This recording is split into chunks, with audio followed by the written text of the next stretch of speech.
दिन आते हैं और ये बता के चले जाते हैं कि अच्छे दिनों की क्या कीमत होती है। हर स्टूडेंट को यही लगता है कि इस अगली एग्जाम के बाद में ना मेरे अच्छे दिन आ जाएंगे, अच्छे दिन आएंगे, पढ़ाई से फ्री हो जाऊंगा, जॉब लग जाऊंगा, एसयूवी कार लूंगा, दोस्तों के साथ घूमूंगा फिरूंगा, ऐश करूंगा। आपको एक फैक्ट बताने वाला हूं, जरा गौर फरमाइएगा। जरा सोच के बताओ कि आपकी जिंदगी का कितना हिस्सा पढ़ाई करने में चला जाता है। सोच के बताइए एक बार।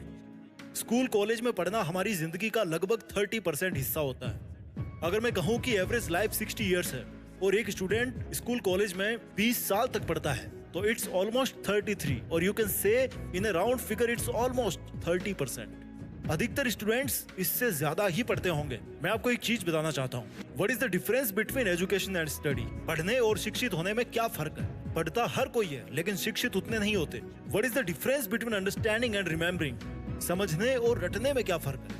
रट्टा नंबरों के लिए किया जाता है और समझना काम में लेने के लिए किया जाता है। आप क्या करते हो इनमें से? Ask yourself, who are you among these two? समझने वाले या याद करने वाले? एक बड़े आदमी ने कहा था कि अगर उनको किसी पेड़ को काटने के लिए 6 घंटे मिले ना तो वो उसमें 4 घंटे अपनी कुल्हाड़ी को घिसने में लगाएंगे। वर्ल्ड कप का फाइनल मैच है, ऑडियंस है चारों तरफ, सब अपने कंट्री का नाम चिल्ला रहे हैं कि हम जीतेंगे हम जीतेंगे।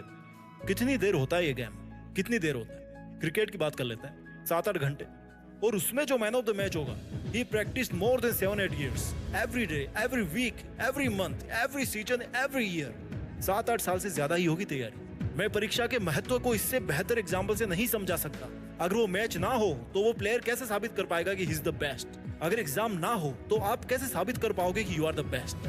जिनको एग्जाम के नाम से मेंटल पेन होता है ना, बेचैनी होती है, तो इसका सबसे बड़ा उपाय, सबसे बेस्ट उपाय है कि इससे ज्यादा मेंटल चैलेंजेस वाले लोगों की जिंदगी में एक नजर डाली जाए। कोई विकलांग बच्चा जब किसी को साइकिल चलाते हुए देखता है ना तो उसका भी मन करता होगा कि वो भी साइकिल चलाए। आपका कितना मन करता था बचपन में यार साइकिल चलाने का? वो विकलांग भी तो एक बच्चा ही है ना, उसके अंदर भी वही दिल है, लेकिन आपके जैसे वो चल नहीं सकता, साइकिल नहीं चला सकता, दौड़ नहीं सकता। किसी अंधे इंसान का भी यही मन करता होगा कि वो भी इस दुनिया के हसीन नजारों का आनंद ले। किसी गूंगे इंसान का भी मन करता होगा कि वो भी कोई गाना गुनगुनाए। आप तो अपनी एग्जाम के मेंटल पेन से 2, 4, 5, 6 महीने बाद निकल जाओगे और अपने आप को आजाद महसूस करोगे। बट जिन बच्चों के एग्जाम्पल मैंने आपको दिए, अगर वो अपनी किस्मत का रोना लेके बैठ जाए तो उनकी जिंदगी में तो कुछ नहीं बचेगा ना फिर। एंड बिलीव मी, अगर आप उन बच्चों जैसी खासियतों के साथ पैदा नहीं हुए हो ना तो you are the most luckiest person of this planet. अगर कोई स्वस्थ है आज के समय में तो इट्स द बिगेस्ट फॉर्च्यून। जब एक फुंसी हो जाती ना नाक में तो उस दिन पता पड़ता है कि यार अगली बार हाथ में फुंसी हो जाना लेकिन नाक में मत होना। बहुत दर्द होता है नाक में। जब पैर में मोच आकर के लंगड़ा के चलना पड़ता है ना तो उस दिन लगता है कि यार चोट भी यहीं लगनी थी। हाथ में लग जाती तो पब्लिक के सामने लंगड़ा के तो नहीं चलता ना। आई एम टेलिंग यू, अगर आपके पास आपका स्वास्थ्य है, if you are the healthy person, अगर आपके ऊपर छत है और बदन पे 100 रुपए की भी टी शर्ट है ना तो you are the luckiest person.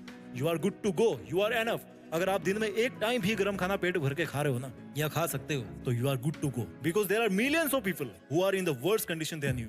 I mean no offence, मैं गलत नहीं मान रहा हूँ किसी के हालातों को। किसी और के हालात है, हमारे भी हो सकते थे, मेरे भी हो सकते थे, हमारे हैं, किसी और के भी हो सकते थे। बट बिलीव मी, अगर आपके पास रोटी है, कपड़ा है, मकान है और स्मार्टफोन है तो आप करोड़ों लोगों से आगे हैं। ये रोटी, कपड़ा, मकान और स्मार्टफोन किसी के पास है ना, और फिर भी अगर वो किस्मत का रोना रोए, अपनी मुश्किलों का रोना रोए तो it's not justified my dear. I can understand कि सब कुछ होते हुए भी हम कई बार बुरी सिचुएशंस में होते हैं, but they are not permanent. What is permanent?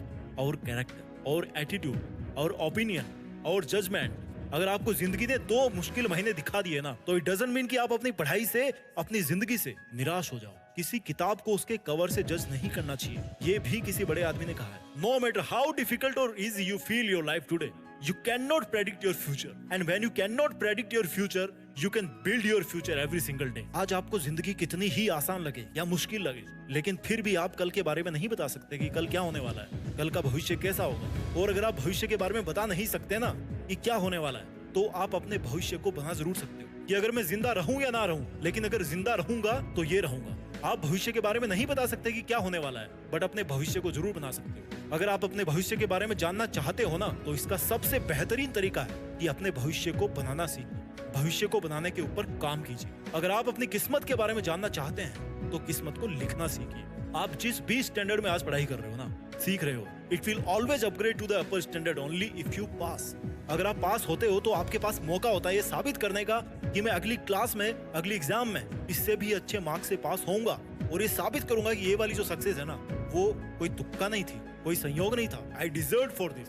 It's not your ego, it's your commitment. अगर आप फेल भी हो जाते हो तो भी आपके पास एक मौका होगा कि आज कुछ भी हुआ आपके साथ में, आप उससे बेटर डिजर्व करते हो।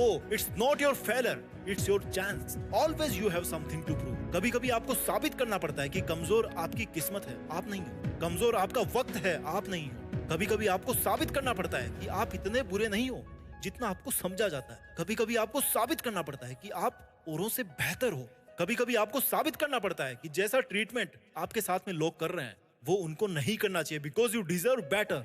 कभी कभी आपको साबित करना पड़ता है कि आप सच्चे हो, झूठे नहीं हो, आप ऑनेस्ट हो, धोखेबाज नहीं हो, you are trustworthy. It's all about proving, it's your commitment. You have to commit it, but before you start your commitments, it's important to understand that good learning is the first and most important commitment of your life. जब आप कहते हो ना कि मेरा पढ़ाई में मन नहीं कर रहा है, तो ये कमिटमेंट नहीं, इट मीन्स कि ये आपका इंटरेस्ट है। और जब कोई काम कमिटमेंट ना होकर के इंटरेस्ट हो जाता है ना, तो आप उसको तभी करते हो जब आपका मन करता है या जब आप कर पाते हो, जब आपको टाइम मिलता है। लेकिन जब कोई काम इंटरेस्ट ना होकर कमिटमेंट बन जाता है ना, तो आप उसको तब भी करते हो जब आपका मन नहीं करता, भले ही आपकी सिचुएशंस आपको कितना ही डिस्टर्ब करे, but you will do that commitment. Interest और कमिटमेंट का जो फंडामेंटल है ना, वो है एंजॉय एंड सेल्फ डिसिप्लिन। आप किसी काम में तब इंटरेस्टेड होते हो जब आपको उसमें मजा आता है, लेकिन जो कमिटेड रहता है ना, उसको मजा आए या ना आए, इट्स काइंड ऑफ हिज और हर ड्यूटी। उसको फर्क नहीं पड़ता कि उसको मजा आ रहा है कि नहीं आ रहा, उसका मन कर रहा है कि नहीं कर रहा। It's his duty, it's her commitment. It doesn't matter कि उसको कौन चाहने वाला और कौन नापसंद करने वाला है। Irrespective of everything, he is committed to follow his study programme. हारना और हार मान लेना दिन रात का फर्क है इनमें। हारना टेम्पररी है, बट हार मान लेना मतलब दम तोड़ देना। फर्क है दोनों।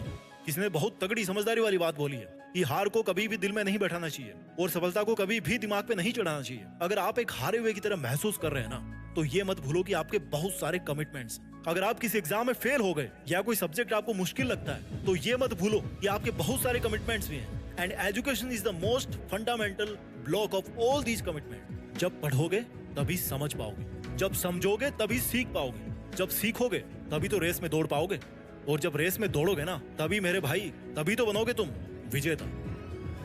विजेता। आगे बढ़ते रहिए और अपना ख्याल रखिए। देश में अपना नहीं बल्कि दुनिया में देश का नाम करना भी आपका हक है। जय हिंद, वंदे मातरम।